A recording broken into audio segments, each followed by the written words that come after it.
good evening, everyone, and welcome to another Monday Muse. How are you all today? I hope you're having a splendid start to the week. Let's start at the beginning then, I suppose, and maybe have a look through the chat and see who we've got with us tonight. I think we've got a few people online. Oh, I've got 4 likes already. That's nice. It makes me feel light. Okay, let's pop through the chat. Right back in the beginning there, Surreal was in at the very start. And there was some offline chat going off about what happened to Fritz. For those of you who don't know, that's a YouTube channel that for some reason has been taken down on YouTube, and nobody's quite sure why. So, you know, but that's unfortunate because he had some lovely content. But I'm sure we'll find out one day. Who else have we got in the chat? Auric Lovegod was in early. Vaughan Killian is saying, yay, this is how to start a Monday. Thank you very much, sir. Please say hello if you're in the chat, by the way, or if you're viewing at the moment, and say hi, and I'll give you a shout out. Who else have we got? Auric Lovegod, I think I've mentioned. Surreal. Alt Boys was in nice, bright and early this evening. Frank Storm. Hey, Frank, how you doing, man? Scott Beale. Good name, as ever. Mainly Blood Company as well. Wow, Jim Wilson, hi. Squeak the Storm Vermin, even better name, fantastic. Hey Squeak, how you doing? Skegatron in there with a hello. Tedious Payload coming in. Been ages since you caught a live vid. Well, glad you can make it. Tedious Payload, great name as well. Andrew Buxton, evening all. Evening, Andrew, how are you, mate? And we got Stalker 40k. And being the kind one and letting me know the countdown was indeed visible, unlike the Alt Boys who pretended he couldn't see the countdown. What else have we got? James Jones. Hi guys, have you pre-ordered the Death Guard Codex and new miniatures? That is a firm yes and yes. I mean, we're talking Jack here, so he's all over that Death Guard release and very, very excited about it all. So we'll no doubt do some unboxings and have a little bit of a chat through the miniatures and the codex when they come through. But it'll be good to get them in our Nurgly pestilence fingers so we can get some games played and finally start to beat Sam on the 40k table. So I don't think it's been done yet. What else have we got? James Jones, hi guys. Oh no, that's sorry, James, I've already gone there. Akaria, hello my fellow nerds and nerdettes. So, and announcing beardy goodness. You know what? It's a bit out of control, isn't it? I don't know what to. I don't know. I think it was due a trim probably a couple of weeks ago, to be honest. But we'll soldier on for today. What else have we got? That's Vaughan Killian, Mark Potter, both saying evening and howdy. Vandus Hammerhand, hey guys, hey Vandus, how you doing, man? Whoa, the chat's just massively jumped, so let me see if I can track it down. I hate it when it does that. Elster Nation, evening Sabir, evening Elston, how are you? I'm not quite sure which version of the Elston we've got, you know. I always imagine it's a bit like Paranoia, that game that was out ages ago with the clones now. That's what I've decided you are, Elster Nation. I think you've cloned yourself. That's the only way you can paint as much as you paint. So it's Elstron clone number 5. You know what? Every time I start a live chat, my wife lets the dog out for a walk and the dog barks at something random going past the house. So apologies if you can hear the dog barking. Robert, evening all. And there goes the dog again. Frank Storm, yo. Let's have a look at this. What are we talking about though? Will there be an Imperial Primarch next coming from Stalker 40k? All points out to Lion. So this is Vandus Hammerhand saying it looks like it's going to be the Lion. I think there's a general agreement on that and a December Codex release. So wow, the Lion. So that will be another traitor Primarch or not. We shall see. Would love Russ. This is Stalker 40k. Would love, but I think he may appear down the line. Yes, it will be interesting to see if they bring pretty much a lot of the Primarchs back. It will be, or whether we're just going to see a couple to balance out the Demon Primarchs in release. But to be honest, I think the one I'd really like to see, and this is on the traitor side, is oh, help me out here. the big purple demon dude. What's his name? Oh, I can't believe I knew I'd forget it as soon as I mentioned it. Somebody help me out. The sword fighting one that's half snake. Come on, somebody can mention that later on. My brain's gone. What's up, Buttercup from Bed Mac Dance Girl? Void72 saying evening to us all. Derpy Miss Maximus is in tonight. I can't talk tonight. It's been a long day. Lehman Rush should have been first, to be honest, coming from Vandus. Well, you know, he's only meant to come back at the very end, but I think we've been at the very end for a while, haven't we? Andrew Buxton just finished Skaven Blood Bowl team, and they look cool. Yes, they're great models, so good luck if you put them together and painted them, so highly detailed. James Jones would... Oh, in fact, Andrew Buxton post something up on the online community, Wargamer Online Community Facebook group, and we'll have a look at how they're looking. John Booth saying hello. Your friendly neighborhood stills saying hi. Good long YouTube name. I'm liking that. Tabletop Hops. Hey Tabletop Hops. Frost and Fist coming in. Hey Frost. Thanks for joining us. And I saw you. I think you were hitting like on the Facebook announcement a few hours ago. So cheers for that, man. Phil makes quickfire a competition. I don't know what that means, but thank you, Surreal. James Jones. Until then, my nids. Oh, he jumped again. Until then, my nids will be more than happy to devour everyone. How's the nids going? I mean, they seem to be doing quite well. They did well in the tournament. And in fact, I've got a fairly important game coming up against Sam. And I need to decide between Eldar and Tyrannid. So, you guys, I'm going to be up against Sam's Custodes. And it will be not only what he used in the tournament, we're doing 1,500 points. So it's going to be a bit of a bigger game. And I haven't played Sam in a long, long time. So this is going to be a bit weird, but it's a special occasion. So we'll maybe talk about that later. Maybe if Sam can drop me a message at some point and let me know if it's okay for me to give that one away. How's my back from Andrew Buxton? I would have said great up until last night, where I really hurt my back. So I've had quite a tough day today, but this is the most awake and alive I've felt so far today. So I'm here. That's the important bit, but thank you for asking. On the whole, it's on the mend, but physiotherapist sort of said it's a kind of up and down, and today I had a big down. So, or at least last night I had a big down. I've been feeling better today. Friendly Neighborhood Stills is saying he's heard rumours that Thanquil is alive and coming to Age of Sigmar. Has anybody else heard the same? It would be amazing if it is, because I always thought that was a great character. Twisted Bishop coming in is, you know what you need to do. I need to braid it all. I know, but I think the wife would lead me. Don't trim the beard, go through Brian Blessed. The wife would love that because she's a big fan of Brian Blessed. So Matthew Judge, more chaos to be smited by the purity of the Grey Knights. Plenty of chaos around for you chaos smiters, definitely. Neil Malden saying hey to everyone. Dr. Roctopus. Oh man, what a name. Hello, Dr. Roctopus. Saying hello, Mr. Phil. And Graham Rigg, evening all. Evening, sir. How are we doing? Not to worry about the dogs. The stream needs more dog. Lola's insane. I should actually do the Monday musing with Lola in the room one day, because she is just mental. She's quite funny. And she was actually fast asleep on the sofa, which you can't see behind me because I have this screen to hide the mess of my workshop. But she was fast asleep on the sofa up until I needed to go live, and then I kicked her out, which is why she's now barking at stuff in the garden. Right, a few people saying hello to each other, which is nice. Tedious Payload doesn't care, wants Vulcan.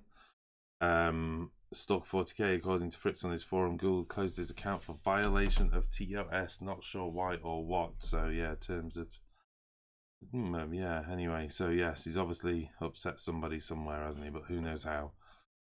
Hey Mr. Phil, how goes the Gene Stealer cult? It goes in a sort of looping round quarterly fashion. Actually not too bad, I'll take that back. I finally got round to the last coats of paint on the Gene Stealer unit. And I put some base coats down on a couple of the other models. So I have made some progress. I'm not going to tell a lie though, it's not been a lot. Hobby wise, I didn't do a lot this weekend in terms of the hobby because I was gaming most of the weekend and filming. So on Sunday we did the first installment of the Zach and Jack show, which obviously Jack's my son, and Zach is Mark over at Wordforge Games' son, and they had a game of X-Wing together, and it was kind of like an introductory game. So we filmed that in the morning, and then I had a brief break in the afternoon for family time, and then I was back in the studio for the evening to film a back report with Steve, actually. So Steve's death versus my Sylvaneth. So, and it was a corker of a game. I'm not going to give anything away, but it was a corker, and it certainly didn't go the way I was expecting it. It was yeah, strange game, but fun. Right, where are we now? Magnus, please. Yes, Surreal. Magnus. Fulgrim. Thank you, Akaria. Thank you, Storzy40k. Yes, well, yeah, okay. I should have been more careful with my words. Angron coming from Roa, that would be nice. Great. Actually, you know what? Let's just see them all. Fulgrim, Kablam saying, hey, Elster Nation, Elster number 1 this time. Bit of a rarity as number 22 takes over a lot, but watch out for Elston's 39. He's obscene. Bless. We need to do some kind of Photoshop, don't we, of like a million Elster Nations. Van der Samasam, I've got a feeling. I got a feeling was because of Nova comments and GW stuff with Shapeways. Okay, don't know. I mean, I've watched his stuff. I don't. You know, again, it's kind of tricky. We spend so much of our time now creating content that I struggle to keep up with content. So I do try and dial in and out of people's videos and stuff like that. So but I hadn't caught up with his channel for a while, and that's what I tend to do. I tend not to like skip across all the channels. I will binge watch a channel so I get up to speed with what they've posted and stuff, and then kind of move on. So I hadn't been on his channel for some time. Right, where are we now? I hung out with Elster Nation 420 the other night. He's a big, there's a lot of him, which is only can explain why the hell he paints so much. Talk 40k, Van der Hammerhand, Shapeways had removed some GW related stuff. They have indeed, yes. So we shall see the fallout from all of that. What else have we got? James Jones. Get the NIDS out, much them custard marine. So NIDS, there's a vote for NIDS from James Jones. Sean Blake's joined the chat. Hey Sean, how you doing? Oh, Thankful already has a plastic model. He rides Bone Ripper, yeah. But is he there as a character now? Haven't they removed all the characters? Pathers. We need a crowdfunded trip to Mars for Phil so he can get himself a few servitors to fulfill all of his bending needs. Bless. That would be nice. It would be nice, although according to my physio, I need to do more bending and lifting on my own and not trying to avoid it to strengthen that back up. And I've got some horrible exercises she's given me this week, which are extremely painful. So bless her. Bless her. I'm really pleased with my physiotherapist at the moment. What else have we got? Sean Blake. Something like a PMP thing. James Jones. I would play Marines only if they do a full decay Volker Salamander. But Salamanders would be nice. Salamanders as Primaris would be cool. Would be cool. Ooh. Surreal got to play Dark Tower board game on Saturday. That's cool. I was looking at the is it Massive Darkness? We were looking at that on Sunday, looking through that. That looks interesting. And we were saying maybe just do a quick talk through on that one. Todd Harris has joined us on the chat. How am I doing for time? That's yeah, okay. We're good. Greetings all. Taking a short break from painting Walking Dead and Zombicide Minis. Well, thank you for joining us, Todd. That's nice. Don't want to completely stop your hobbying though, but have a break and then leave me droning on in the background if you want. So, is the Master of the Airbrush going to use the Citadel painting app? That's from Surreal. Am I going to use the Citadel painting app? I'll check it out. I don't know. I don't know whether I'll use it or not. It's useful. I mean, I've got the color charts and stuff. You know, all the previous color charts and the comparisons, and of course, I've got a color wheel pinned up on the wall and whole bunch of other stuff. I think they're useful reference points. So yeah, I'll be checking it out, certainly. Whether I'm going to be dialing into it every time I'm working on the colour scheme, I'm not 100% certain. It might be useful to actually make me use some other paints, because I'm one of those terrible people who buy lots of paints, but then when it actually comes to painting, tend to just pull 2 out and then mix them and just go from there. So although I've tried to do that less when we've been doing tutorials and stuff, because it helps if you can just use the paints out of the pot. So trying to do less on mixtures. What have we got? Ferris, evening Ferris. Surreal, I'm going to have to watch your Sector Mechanicus Prometheum Forge vids. I've got one to paint for myself. Yes, I did that as rough cuts, but I didn't do a tutorial. But I've got one more to build, which will be turned into a tutorial, so it looks like I better get on that. And last and not least, Vander's Hammerhand saying, so what are we currently working on, Phil? Yes, a ton of projects. That's absolutely correct. I think on the listing for the channel, I said, the listing for the video, I said I would be looking at my Goldilocks avatar, which is the term I'm using for an avatar that's just right. Not too small, not too tall, not too fiery, and not too crap. But so I'm working on an avatar conversion, and this all came about. You've heard me talking about it. I decided that the Forge World avatar, yeah, and this is a personal opinion. Sam thinks I've got something against the Forge World avatar because I've painted 2 of them, and within minutes of completing them, I've then said, let's just, I'm just going to sell those and move on. It's not that. I really actually do quite like the Forge World avatar, but I used the avatar of Khaine in a game recently, and it felt like the model overrepresented the stats of the unit. So I was kind of saying it just kind of doesn't make sense. You know, you've got this 400-foot dude wading up to someone and just not having the impact of what a 400-foot dude would do, if you know what I mean. That makes sense.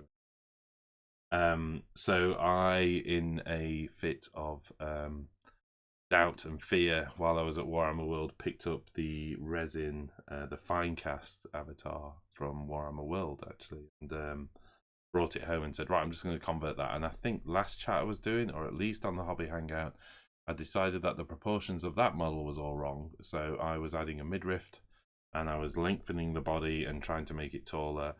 And I think I'd pretty much completed it. I'd finished all the green stuff work, and I'd spent ages doing a little rope on a leg and those kind of things. And then I just decided enough was enough, and I was basically pursuing a model that wasn't going to happen. So I started again. We'll talk about that. I'll go through that in a bit. What else has been on the desk? There's a whole bunch of stuff on the desk. I got a model from the guys at Foxbox, which I've not opened yet, so we're going to have a quick look at that. And that is a, let's have a look at this. So the guys at Foxbox, we met at Chilcon, was it? It was either Chilcon or Salute, and it may have been both. I think it was Chilcon though. And the guys at Foxbox can correct me. And they've sent me through a Peacemaker Scout Tank, which is one of their Orcs' models. And I literally haven't opened the box, so we're going to do a bit of a, let's have a look through that. I've got the new Nurgle Snail on my desk, which has come out of the Blightwall box. And Sam's had a bunch of miniatures out of the Blightwall box for his new Age of Sigmar army, and passed on the Nurgly stuff to Jack. So I thought we'd have a quick look at that sprue because it's cute. I know it's not a recent, okay, it's fairly recent, last couple of weeks ago, isn't it? We shall have a look at that. I've got a completed Lark on my desk, which is on there from just filming the review, actually. So we can have a quick look at that anyway, but there's a review going up for that. And what else have we got? Obviously Gene Stealers, and there is a half-built base to the avatar of Ined, so the Incarn, I think it's called, or Incarnate. Remember, someone correct me in the chat. And the reason that I'll explain the reason why I've built that when we're looking through the avatar-y stuff. And I think that's, oh crikey, and Conflict 47 Russian box, which, although it's the Conflict 47, we're actually starting with bolt action. So I'll be using the Conflict 47 starter box primarily to get my bolt action Soviet force up and running, and then expanding into Conflict 47, because I actually really like some of the Conflict 47 models, but Sam and Mike and all the rest are doing the historical side of it first, which I'm perfectly happy with. Actually, I've started to get into all of that stuff. Cool.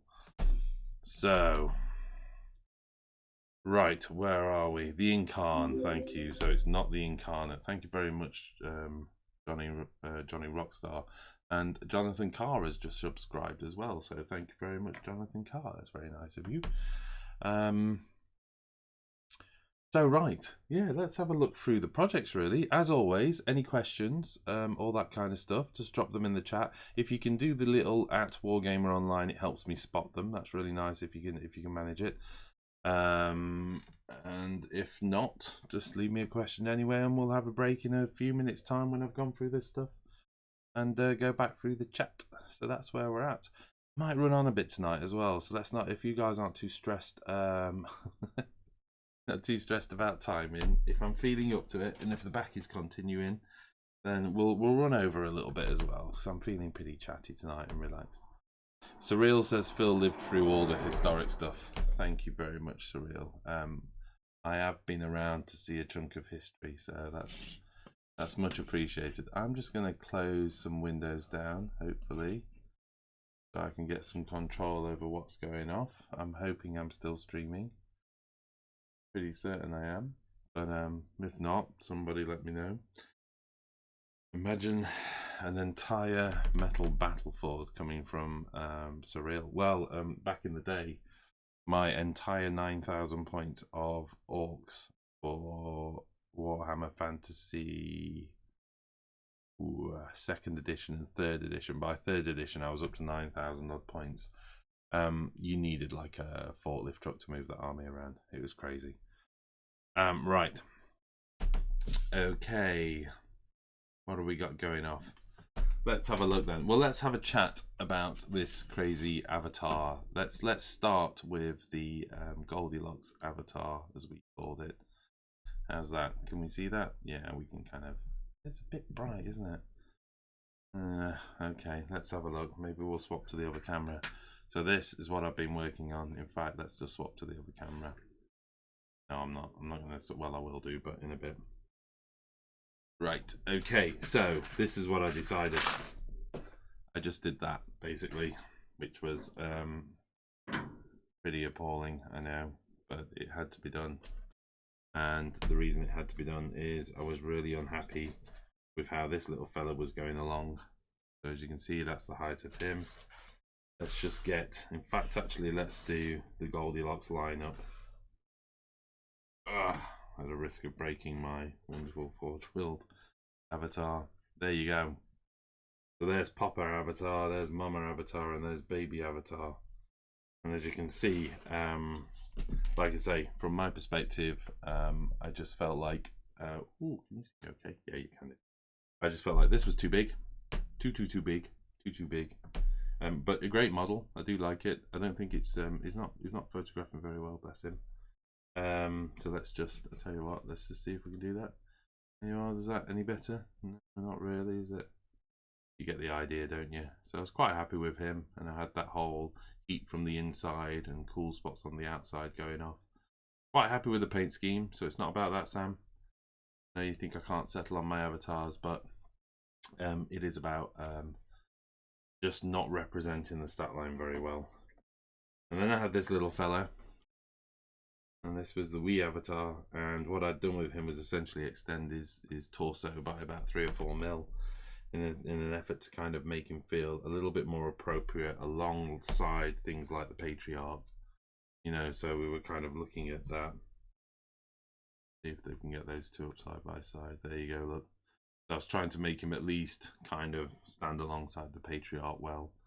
But, again, got to the point where I decided it wasn't working, and then I decided, and I know a lot of people have done this, to go for the avatar that came with the Age of Sigmar set that came out recently, which is the Blood Coven, I think. The main issue I've got with this is it's very dark elf, so it's going to be subjected to quite a bit of modification, shall we say. Let's say modification.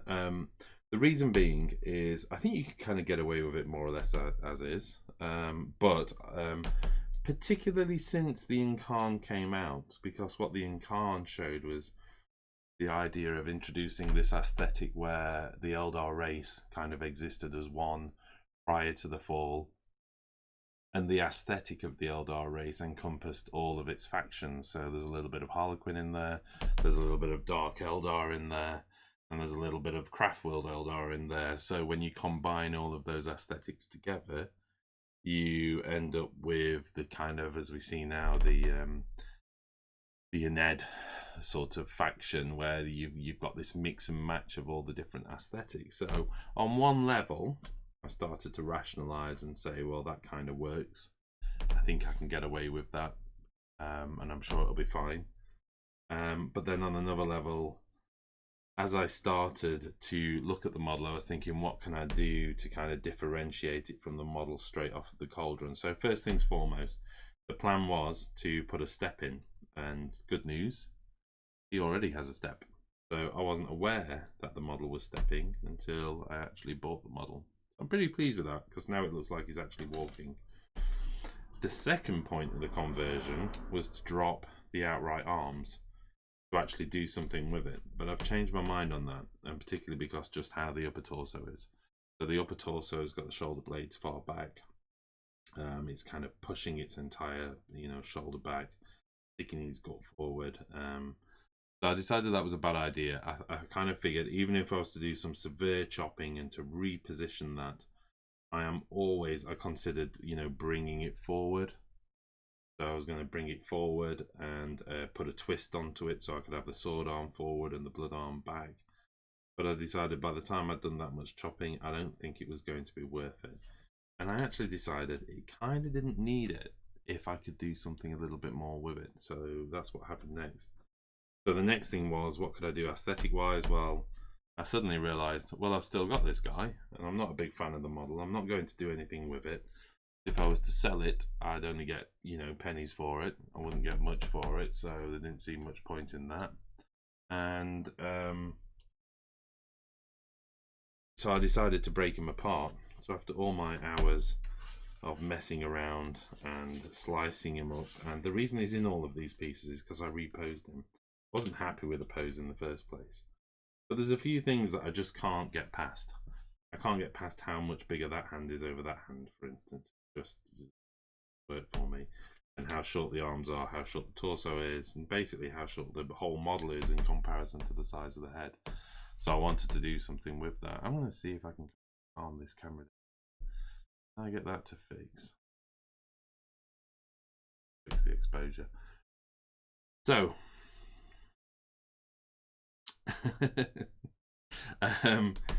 what I decided to do was to pull him apart and start to make some changes to this model. So first and foremost, give him the Craftworld sword, which is a good start, I think. If I can give him the Craftworld sword, I lose this sort of dark elf look to it. But again, looking at what the Incarn has got and all that kind of stuff, I actually think you could still get away with that sword. So at the moment, I'm two minds about that. Obviously, I'd keep the original hand. Then I started to look at design cues on this. There are lower arm spikes, but there aren't any upper arm spikes. So the next job is to start to take all of these off. So we'll take these upper arm spikes off. Obviously, another big deal then is to try and sculpt on some sort of wraith bone on the back of these arms here. So if we have a look at them, I'm going to try and introduce some wraith bone down the back of here.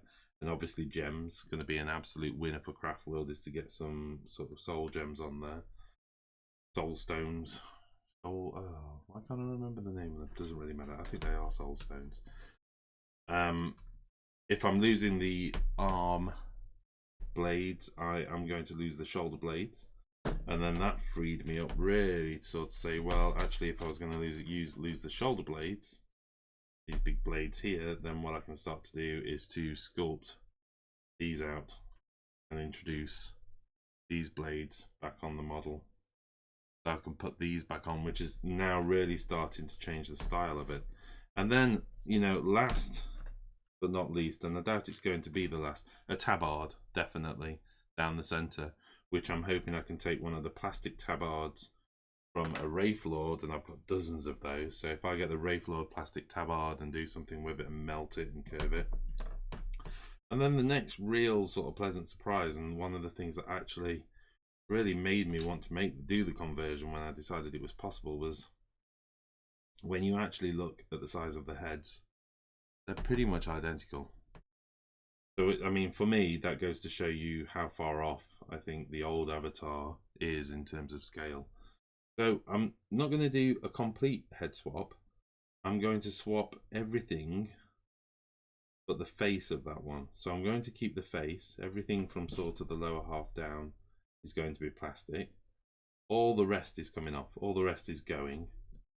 And then I'm going to keep the upper helmet of that, the blades, and I'll probably stick with the plastic rear of the helmet because it's nicer in terms of detail. There's no detail on the back of that one, so I'll probably stick with that. So it's getting quite a significant chop. And then the last thing to do is I am going to extract this little bit of Wraith bone vest, if you like, whatever it is, off the front, and that is going to be placed. I'll sculpt this into a solid panel here and fill all of this out and put the Wraith bone vest on, and possibly the Bealtan symbol below, running below here. So I might drop this down and put the Bealtan symbol sculpted in some way or something like that.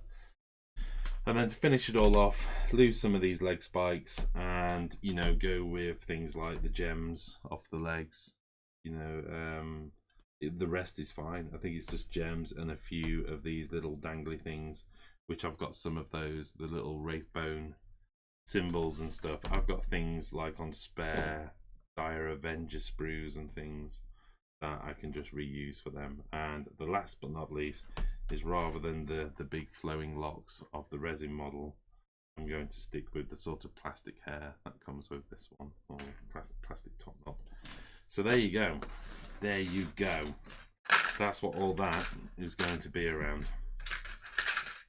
So it's going to be one of those conversions, and more importantly, one of those conversions I really don't have time to do. But sometimes you've got to follow your heart, and when you're painting a big bulk army and all the rest, you know, you've just got to have a little break from it all. So one last thing, I didn't show this. I built the base to the ink arm because one of the things I wanted to see was, stylistically, how's that going to look alongside the kind of Incarn in terms of size, and I think it's going to be perfect. I know that the Incarn is smaller, but from a presence on the table, I think that's really appropriate now. So as I said, the Goldilocks of Avatar models, really. And actually there was one last bit I didn't cover, which was just going to be what the base was going to look like. So it's going to be a 60mm base, rather than the Incarn's 80mm base, so that sits on this huge curling spiral of joy. And again, just to show those two side by side, actually, you get the idea. A bit like that. So, oh, sorry, off camera, trying to help. There you go. You can see the kind of a similar, certainly board presence. And then the idea is to have him standing on a bit of rock. So he's going to be strutting his stuff, walking forward on the rock like that. But around that is the land all fracturing and rising up. This is just bits of angled cork, which I've cut. So I've just cut it into a wedge, keeping the top surface there. So and bear in mind this is quite rough, but you get the idea. The idea is that some kind of crazy magic nonsense that goes off, or just the very presence of the Avatar, kind of rips reality apart a little bit, and this central piece of ground is kind of surging up, and he's strolling along, sort of thing, with the ground rising and splitting around him, and all of this is going to be lava on the inside. And then I've got some pretty sturdy wire here which I'm going to do into a few spirals, just probably 2 or 3 spirals, and there are going to be chunks of rock kind of just lifting clear of the ground with spewing bits of lava dripping down from them and little bits of detail on those rocks, which I've just press molded some of the Incarn bits. That's a really bad image, but hopefully that will calm it down a bit. So as you can see, I've just press molded so I can reuse some of these bits of detail of rock flying up and around. So the idea is, and this is why I don't mind keeping his arms splayed out, is because actually when the model goes down like that, there's going to be stuff kind of going off below the arms, which will really bulk the model out. So that's it. That's everything. We'll go back to the chat and we'll see what everyone's got to say so far at this nonsense hobby hangout, Monday Muse.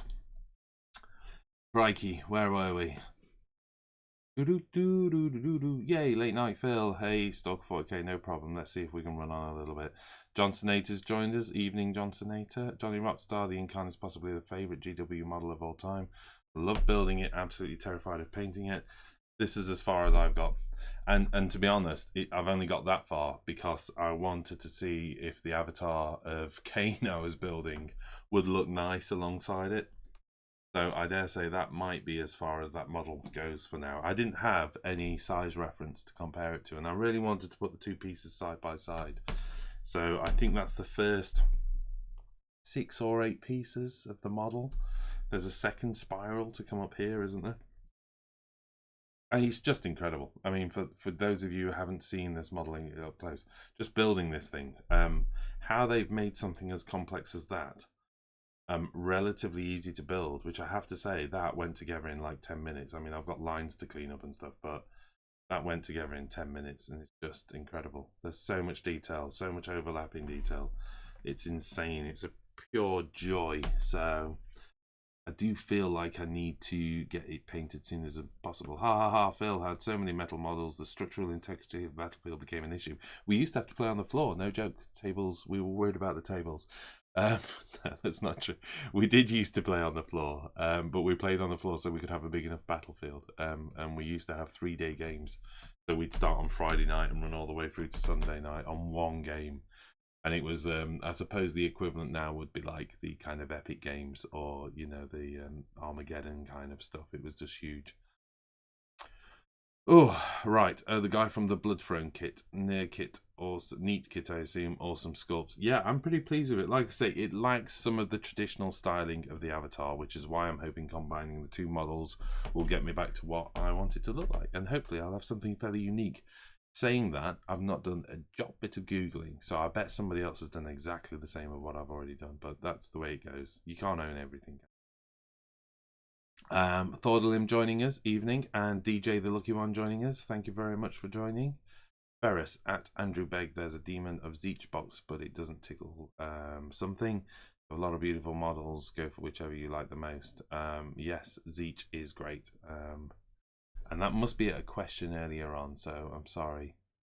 Oh, at Ferris, I was eyeing up the Disciples of Zeech, which don't have a start collecting box. Okay, I thought they did. Sorry, which is probably what Ferris is telling you. There is a box, because I've got that box somewhere back there. It comes with like 3 of the little flying dudes, and then a whole bunch of the blue pink horrors, and there's one last thing in the box. Can't remember, but it was nice, and I've got it, and because I plan to do airbrush tutorials. Right, where are we? Mate of mine and an old school juggernaut of corn, basically a fistful of lead. Pretty sure it calls gravitational lensing. Yeah. DJ the lucky one, sorry, DJ the lucky one saying loves the patriarch. Thank you very much, man. Surreal, well spotted, mate. That's comment of the night so far. It looks like the Transcendence of Satan, or Catan. Catan. I'm going with. No doubt, if my brother's anywhere near this chat, he will correct me on the correct pronunciation of that. And the reason I say well spotted is, strangely enough, it was that I got the inspiration for a model of that size. It was that one. I was talking to my brother about doing it. We're going to do like an airbrush tutorial on painting it. So I've promised to paint it for my brother. And I reckon I can probably paint that in 10 minutes. So it's going to be one of those apocryphal airbrush jobs that people either love or completely hate because it's clearly been airbrushed. But I want to show the use of ghost tints from the Minotaur range, and I think that model is perfect for it. So I was chatting to him. I asked if I could have his model to paint, which he was willing to let me have. And it was when I was sort of looking at that, I made the comment, you see, that's how big the avatar needs to be. And then I remembered the plastic avatar that I'd completely discounted months and months ago from a style point of view. And obviously back then I didn't have the small finecast one, and obviously it was the knowledge of knowing I got the small finecast one that I thought, well, somewhere between those two models I can finally find the Goldilocks avatar that I'm looking for. Just right. James Jones, a positive to choosing the smaller avatar is you can hide it better so it can't be shot. Yeah, I am terrible at making decisions like that. Because the smallest of small avatars is ideal, isn't it? Because at least then you can hide it behind some terrain and all the rest. To be honest, yeah, +1 save maximum, or no line of sight at all. I'm not that fussed. He's going to be wading in at the front of the army anyway, so yes. Derpimus Maximus, you could get a bunch of them and make a chorus line. They could be doing the little high kick, couldn't they? Oh, you've ruined the model for me now. Oh no. Yeah, cheers. But that would be a brilliant conversion. If Games Workshop will provide, I think you probably need 5 or 6 of them to me. Games Workshop, if anybody at Games Workshop is watching, send 6 of those models to me and I will do an avatar chorus line. Surreal, give them 4 arms. 4 arms? What, with the little arms as well? Yeah. I'm going to obviously I'm going to be ripping so much detail off of the original finecast model. There's not going to be much left of the finecast model. I didn't go into all the plans. There's things like the armbands. So he's got like small armbands at the top of the arm there. They're going to get cut off, and I'm going to slice into the arms of the plastic avatar. And again, I'm trying to introduce as much as that style as possible, so it differentiates it as far as possible, particularly because I'm not changing the pose that dramatically, which, like I say, normally that would have been my first port of call. My first port of call would be to change the pose, but I've actually come to like the idea of this sort of avatar that's just, you know, wading through the battlefield, windmilling in, car keys in hand, just going, bring it on. Elster Nation says he has a spare avatar of Khaine's sword. Seriously, do you? Seriously, Elster Nation? Oh, do you? Look at those. I discounted it on the basis that I didn't have one. But if you really do have one of those spare, oh, I don't know which Elster Nation I'd have to thank, but that would be amazing if you could get me that, Elster Nation. I would absolutely thank you a ton for that. So that would be amazing. Right, what else have we got? I'm just going to go on about that one. Forge World Sword on that model would be almost as tall as the model's plastic body.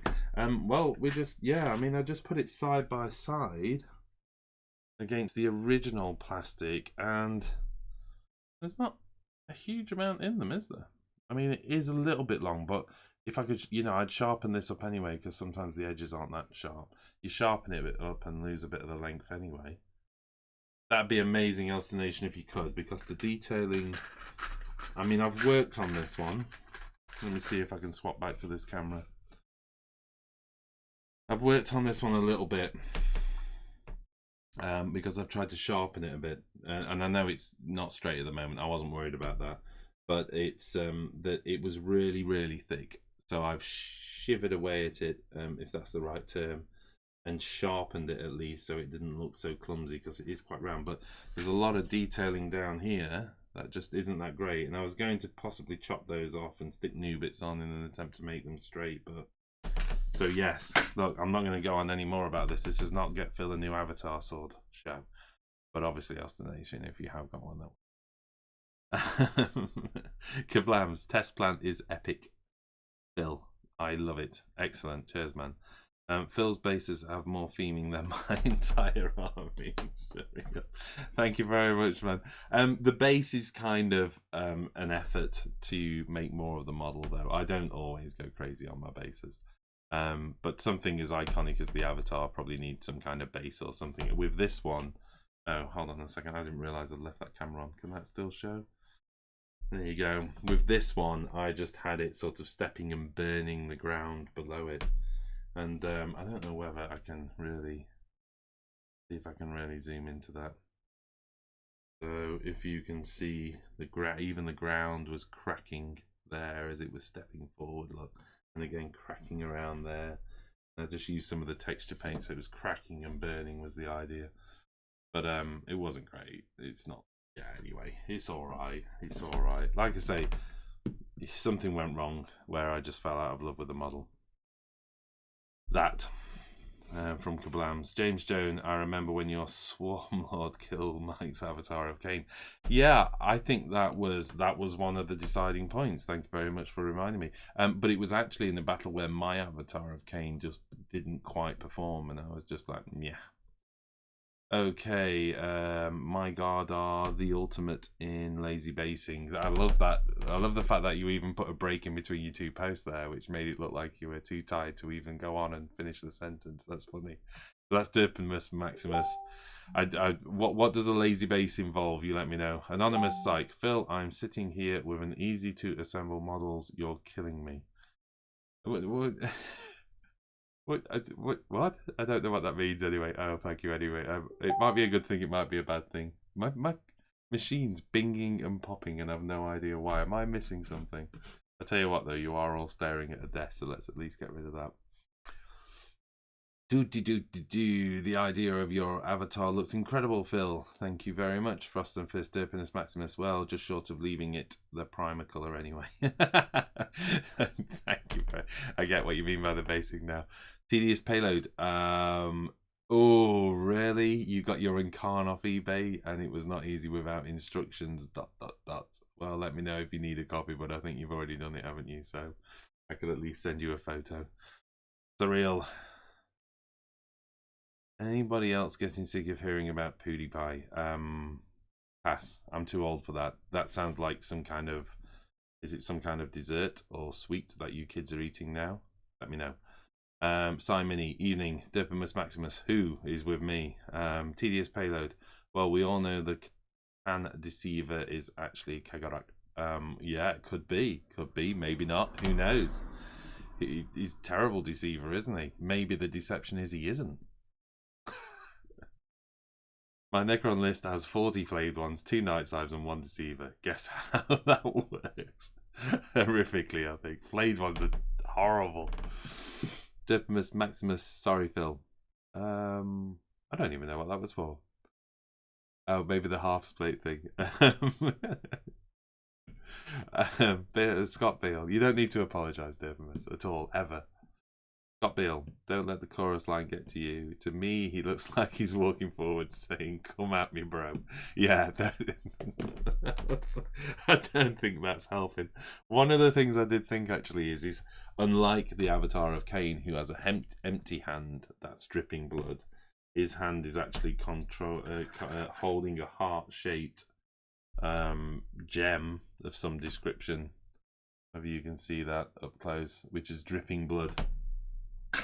Which is nice because Beal Tan is Minecraft world, so I thought about doing something clever about the bottom half of the Beal Tan symbol with the heart missing as if he's plucked it and squeezing it or something, but I decided it was too complex a design key to get away with and people would just go, what have you done there? Right.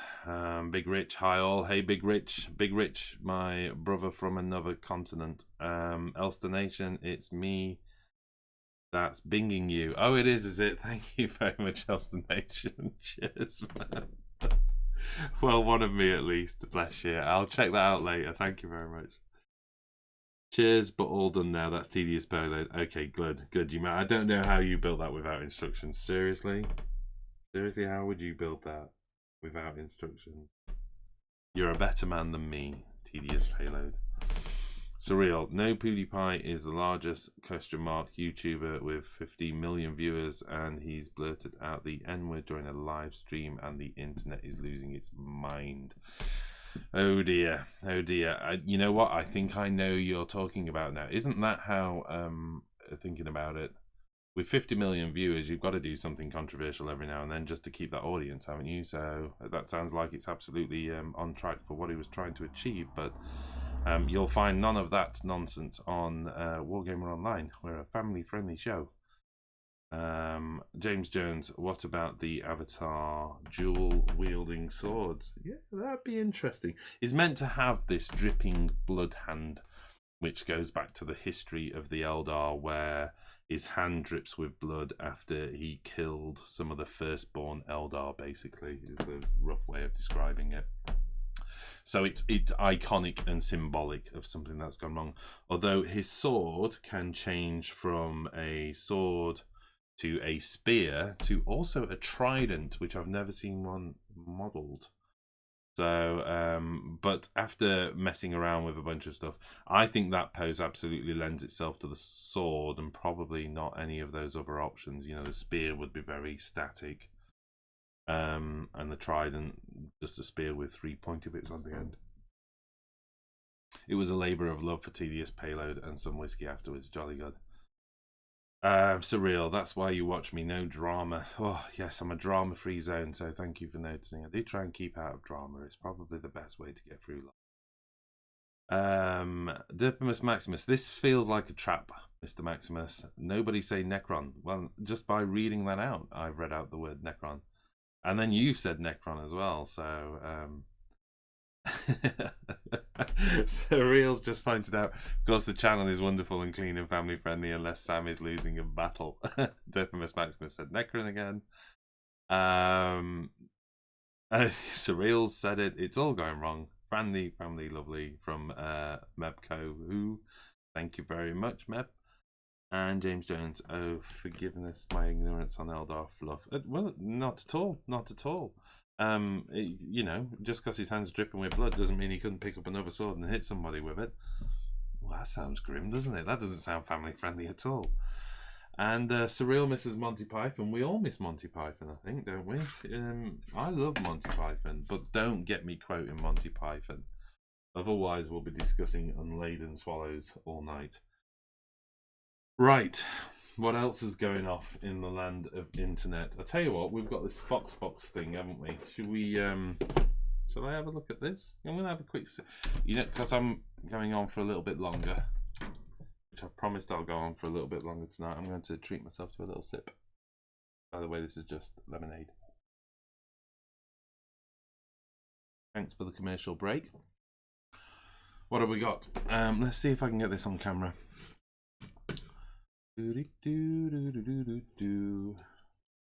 So this is what I've got from the guys at Foxbox.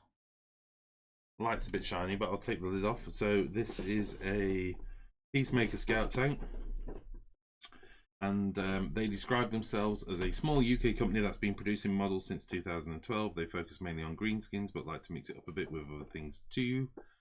So we've got goblins in here, Frankenauts.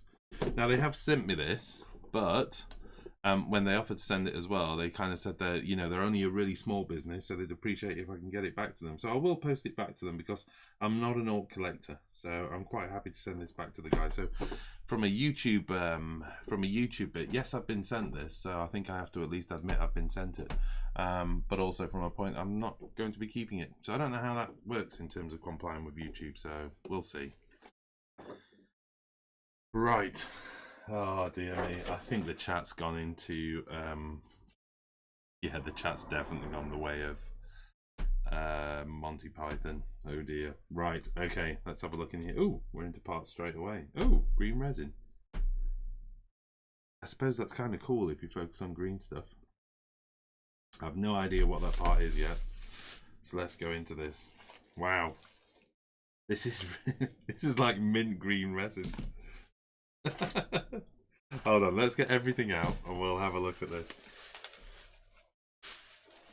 Right, okay, that appears to be everything. So what have we got here then? What have we got? Right, there's some funky looking weapons. Are you on camera there? Yeah, you can see this, can't you? I'll tell you what I'll do. I'm just going to see, what was this called again? This is called the Peacemaker Scout Tank. So give me a second, guys.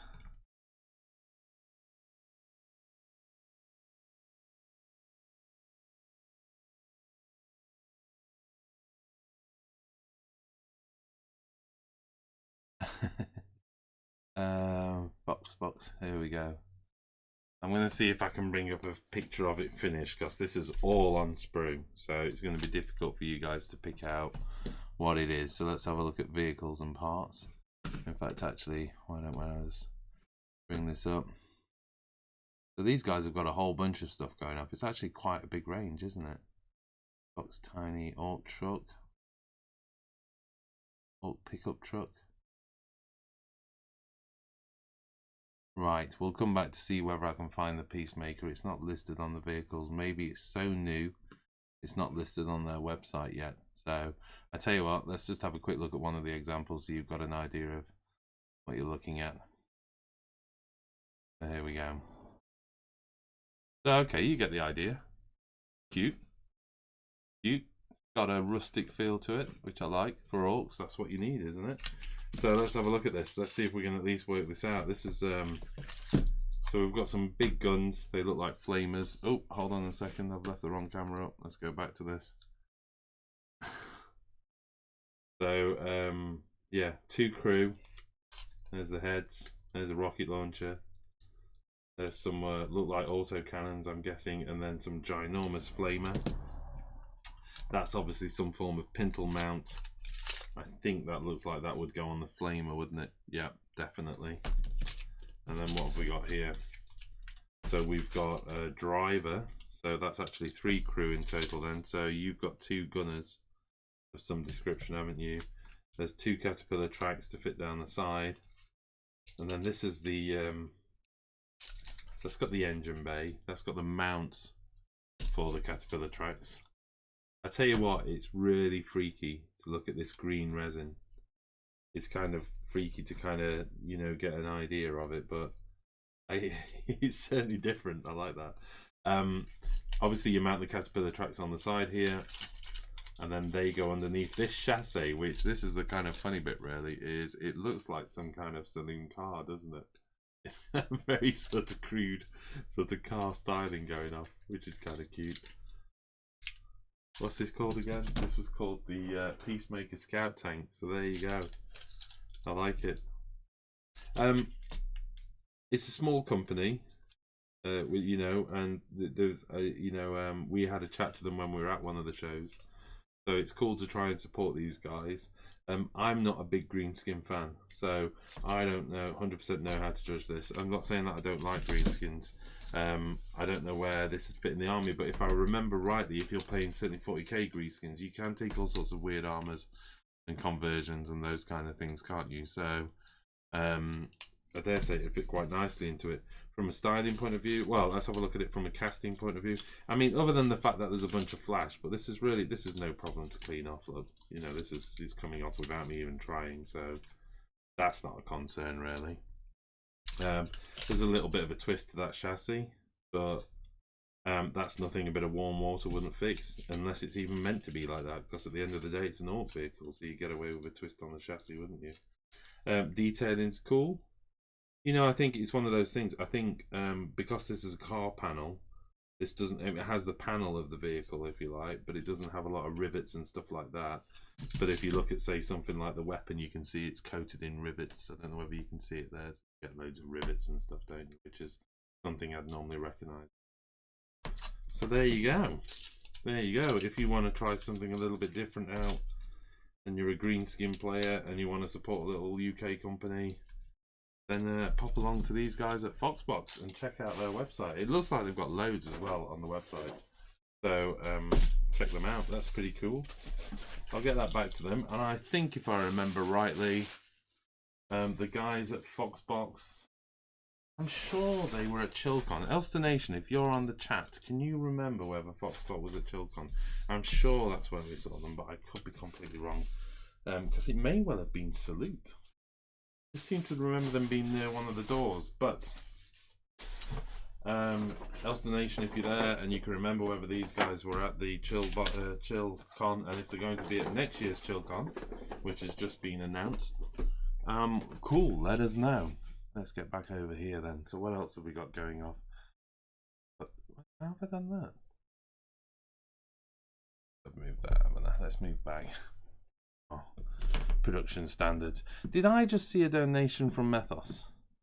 Methos, thank you very much, man. As you know, we're Sam's mentioned it on the last couple of chats. We're trying to do a little bit of investing in the channel. So we're working on new camera equipment for bat reports so we can get more bat reports out. The game that I did with Steve, which was Sylvaneth versus Death, was filmed on the new setup, but we had to borrow some equipment to make it happen because we were still a camera down. So luckily, Mark over at Wordforge Games loaned us some of his equipment, which was nice of him, and enabled us to get it out. So thank you. Every little counts. So thank you very much, mate. That's much appreciated. If anybody's wondering and cares to or wants to make a donation towards the channel, well, there's two ways you can support us really. One is with the premium membership on the website, where you get lots and lots of wonderful videos and stuff like that. So I tell you what, let's have a quick look, because one of the things I promised to do was to pop along to our website. So let's just have a look at some of the latest content that went up. That's gone on YouTube. There's a premium battle report there of Ultramarines versus Adapters Custodes. Another premium video went up recently in Slaughter Piece, Skin and Leather. I think we put a showcase up that was on YouTube as well. Oh, there's a premium tutorial on building Sylvaneth Soul Pod Groves as well. So this is, if any of you've seen my Light Up Forest and all the rest, that was a premium video. So there you go. In fact, actually, probably one of the best things is we've got this wonderful way of filtering our website where you can just select all the premium content, and it'll tell you the stuff that's up there. So I clicked that. I did click that. So as you can see, there's almost 60 videos just on the premium stuff alone, and that's on top of the other premium and free content that we put up there. So as you can see, a whole bunch of stuff. So that's one way you can support us, and I know a bunch of you already do, so thank you very much for that. And then the other way is you can follow the links below the videos and make a donation towards us, and it will all be richly appreciated and go towards us doing more and more wonderful stuff. Right, okay then, let's catch up with the chat and see how nonsensical it got once somebody mentioned Monty Python. Quoting Monty Python is the main cause of RPG sessions going off an intended quest. Very good. This is probably very true, that as well. Oh, Ministry of Weird Minis. Several shrubberies. Oh, dear me. African or European. I definitely shouldn't have mentioned the swallows. Kablams. At Wargamer Online, Foxbox cast and sell my orc engines. Well, there you go. There's another reason to pop along to their website and check them out, because you'd also be supporting Kablams with his orc engines. They'll be on the site somewhere, won't they? Ferris, your mother was a hamster. Oh, dear me. Foxbox. Oh, Foxbox are there. Now, it's more that if you're not going in your army, that I'd like it for mine. Oh, if it's more that it's not going in your army. Oh, right, Foxbox. Is that the Foxbox? Ah, I see. Thank you very much, Foxbox. In other words, you want it back for your army. Absolutely appreciate it. I don't have an orc army, so yes, I'll get it back to you, mate. And thank you for tuning in. And check their website out. Have a look at their wonderful products. They're a great couple of people there, so go for it. Thor the Limp saying hi or night. Nee. Oh, Monty Python's. That's it. I wonder how many chats go wrong online because of Monty Python. Oh, hamsters. Charge me for a second time. Blowing raspberries. Cow gets catapulted. Ah, dear. Right. How do I know so much about swallows? Life of Brian is great. I think that's my flamethrower too. That's coming from Kablams. There's a couple of people keeping on track here, so do so. Bitterness, something completely different. Thank you very much, Bitterness. Foxbox, I've not finished painting it. That's why it's not on the website yet. Well, get it done. I suppose you want it back. Wait, you must have another one you can paint. Anonymous Psych, it's symbolic of your struggle against reality, mate. I'm confused what that means. Is that? Oh god, that's another Python, isn't it? Take a look at Foxbox Facebook page to see the nearly finished painted version. Well, there you go. Pop along and check him out, and you can see the nearly painted version. Johnny Rockstar saying it looks like a Chevette. Chevette? Yep.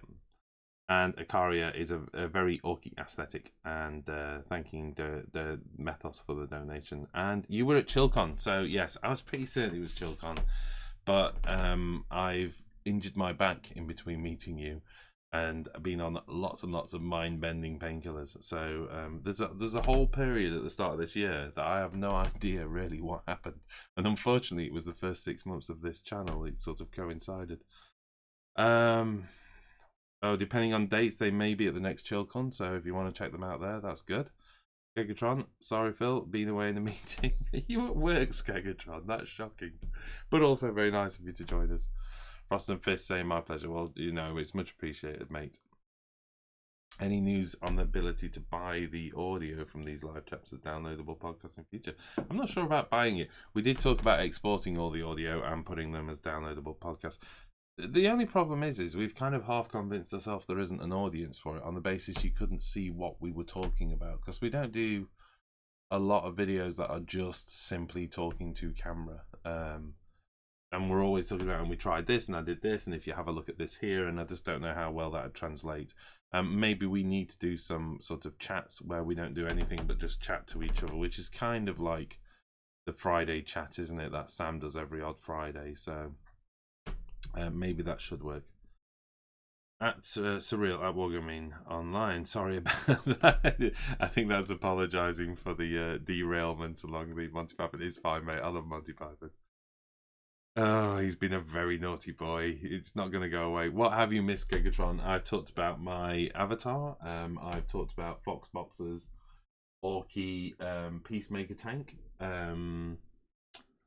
What else have I think that's about it. Oh my god, that's been an hour and I've done nothing. I tell you what, what else have I got on the desk? Oh, you know, let's do 10 minutes on conflict.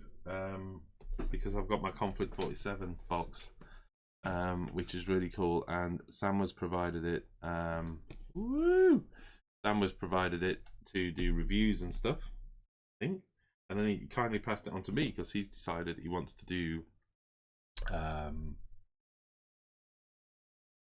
Germans. Yep, he's doing Germans. Mike is doing Americans. Anonymous Psych has got to be off, so catch you later. Thank you very much, mate, and have a good night. Right, okay, so I'm left with Russians. There you go. I got slightly distracted. I get so distracted. So this is great. This is an awesome box of goodiness. Oh, that didn't come in it, by the way. That's another little treat that was passed on to me from Sam, so thank you very much, which has enabled me to plan out my army. And we've been looking at, because I've got the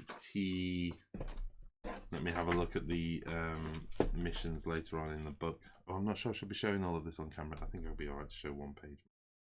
So because I've got the T3485, we've been looking at the stuff later in the year. So we're going to be picking up one of the later scenarios in the Second World War, so sort of 44, 45, which enables me to build my T3485 and use it in the 1,000-point Kickstarter list. Got a bag full of dice. So Sam's done an unboxing on this, so that's not really what this is meant to be about. But other than saying that, I got my wonderful flag-bearing lady from the Russian army, which was produced by Warlord Games for Salute. So pretty excited about that, and even better, I found out that Crescent Gaming actually had some left over from all of that, so I managed to pick up another one, only to find out I can only use one per detachment. They're the big roboty dudes. So this is what made me chuckle. It's just the level of detail. These weapons are tiny, and look at my fingers. Look how big my fingers are to how tiny those things are. So I'm gonna have to work out how I'm gonna build these, but because I'm a little bit ham-fisted, I'm not the most delicate of people. But I know that Mike's been having a great time building his, and we were chatting the other night on the thing, and he said, you know, if I was really struggling, he'd build mine for me. And I was like, oh, Mike, I really can't expect that of you. That's just too much, Mike. And he went, no, not at all, Phil, not at all. It would be a pleasure. And then went on to volunteer to paint them as well, which is awesome. Absolutely stunning stuff. So I'll be dropping them off at Mike's at some point in the future. All of that, by the way, is a lie. Mike would not build my models for me, nor will he paint them. Shocking. But I'm going to pretend that we did have that as a conversation and just simply drop them off at his house and hope he gets them. So yeah, I've just put a little bit of white paper behind these because you can kind of see them all. So I'm pretty excited. We've worked it all out. Sam was really kind to spend some time on Hangout with me and talk through what I can do as a 1,000-point list. A lot of it's based around obviously the T-34. I've got 3 units of troops. I am going to have some heavy machine guns. There is a page in it. I'm sure the guys at Warlord won't mind me showing probably one page from the book. So if you just give me a second, guys. Find it. Sure was some lovely. There's some lovely artwork in it. A lovely photography. I think it's fantastic.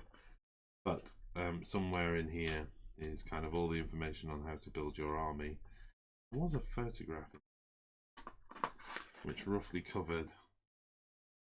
There you go.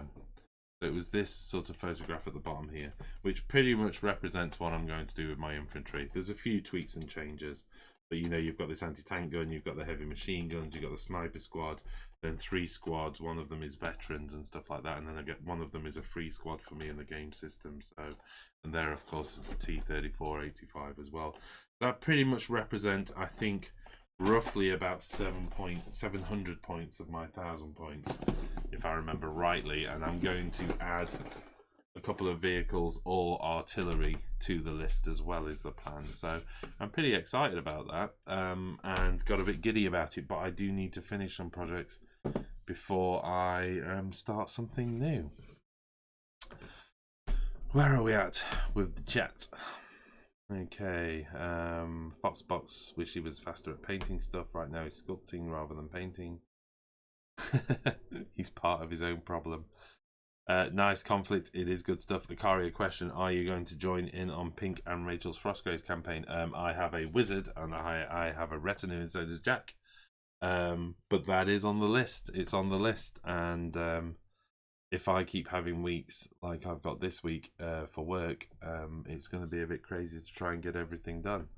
But I'm doing the best I can. So yes, I've got the models, and it does feel like if I could just have a day where I didn't have anything else to do, I think I could probably build and paint them in a day. Looking at the models, they're beautiful, nice and clean to work on. So yes, I could do it. I have no idea how the game works though, so Pink's going to have to give me a lesson on how the game works. Question: did I pick up those deals of Soviet Union that were on the Warlord Games website? No, because at the time we hadn't decided what I was going to do, and given the scale of work that's on at the moment, I'm focusing on the 1,000-point list, and I didn't need any more tanks, but there was some great deals on the Warlord website, so thanks for giving me a heads up on that. Looking forward to the Fallout 4 tabletop gaming Kickstarter from the Orc Boys. It's a great aesthetic, isn't it? And I've heard a bit about that, so that's going to look like fun. So we'll keep posted on that one as well. I've not seen much, but like I say, I really love the aesthetic, and I noticed there was already a third-party designer doing a whole bunch of scenery and terrain and stuff in the style of Fallout as well, weren't they? So, and I can't remember the name of that, but there was a bunch of stuff on Facebook and stuff recently. Ikari reminding everyone to join the Wargamer Online Community Facebook page. So it's not WGO. I appreciate the acronym. We call ourselves WGO, but it is Wargamer Online Space Community Facebook page, and you will find us. What else have we got? Mark Potter: I've built / painted 60 Soviet infantry so far. My advice would be to dry fit everything and keep the arms in pairs. Otherwise, it becomes very difficult. Mark, I really appreciate your offer. Yeah, well, I mean, obviously, if I can drop them off to you, then it saves Mike the trouble. You can support us. Kari is doing the roundup. I think Kari thinks I'm leaving. Mind you, I probably am soon. Kabbalam's question: how are you handling the terrain for Frostgrave? It needs loads of it. Pass. I don't know. They've not asked me yet, and it does need loads, doesn't it? Because it needs to be that really close quarter line of sight blocking sort of ruins and stuff like that. Pass. I don't know. There's a whole bunch of stuff out there. There's some beautiful stuff out there, and I can't remember the name of the chap now, who we've met a couple of times, who does both MDF terrain and resin cast terrain, and some of it is ideal for Frostgrave. It's absolutely beautiful, and I bumped into twice, both at Salute and at ChillCon. So again, maybe someone can put a link to it, or maybe I can bring that back up in on Friday if I'm around when Sam does his chat. We will dig them out, but he has some great stuff, so it might be the idea to go with something like that. Build the world builder. Yeah. Terrains are us.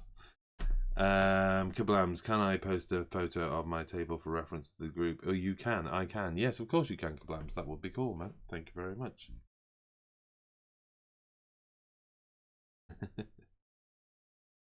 Steve Forrest says, "Hey Phil, still going? Lol." Yes, I am. I'd agreed to run over a little bit tonight. I kind of figured I'd not be done. I'm not 100% certain I'm going to make Friday's show because I'm traveling a lot this week. But I'm hoping to. But likewise, I'm also hoping to get a bunch of hobby done as well. So we'll see. Shall see. I was going to have a look at the community. Oh, what? Sorry, I just clicked onto Facebook and Elster Nation sent me a picture of an Avatar sword. Oh, Elster Nation, you angel, you absolute angel, mate. Thank you very much. I tell you what, there was one other thing that I had said I would cover tonight, and it had slipped my mind. So let's have a look at this because it is imminent. And that is Mr. Fellows, Luke. So people who know him as Luke APS. You may have heard of Luke APS. I'm sure you have, and if you haven't, check out his channel. He does a wonderful, affordable painting sort of techniques and stuff like that. He's having a massive giveaway on Wednesday, so he dropped me a message earlier tonight and said, would you mind giving a shout out to the giveaway I'm doing on Wednesday night? And we don't have a show on Wednesday night anymore, so I certainly don't mind the competition.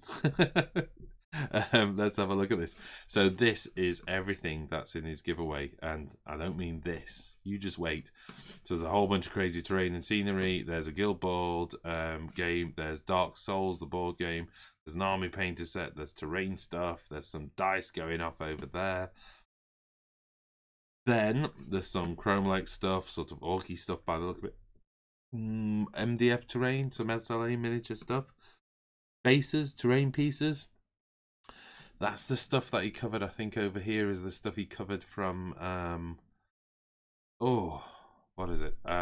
He covered from Shapeways, wasn't it? There's another army paint set. Is that the same as the previous one? That's a mega paint set. And that is a mega paint set. Is he giving away more than one mega paint set? Maybe. And then a whole bunch of stuff. So if Second World War and historical gaming is your thing, then there's a ton of Rubicon miniatures, half tracks and stuff like that, which are all the right scale for bolt action. I'm so tired. And yeah, Dark Ops. That's the terrain chap that I was thinking of. I'm sure he does some stuff. The Dark Ops does some stuff that's appropriate for Frostgrave as well. So some Dark Ops stuff in there. And what else have we got here? Test of Honor, which by the way is just a beautiful set. We did an unboxing and review of that set, or Sam did anyway, and it's cracking. Walking Dead, All Out War, another great cracking set as well. And a whole bunch of paints.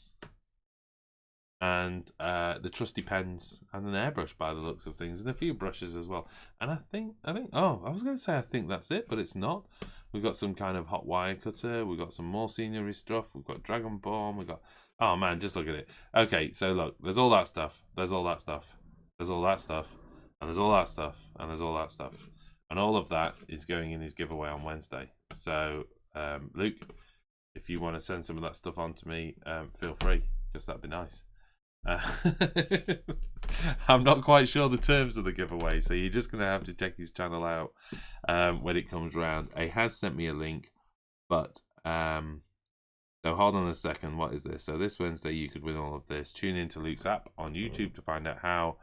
Wednesday the 13th, find out how. So basically tune in on Wednesday the 13th and find out how you can win all of that.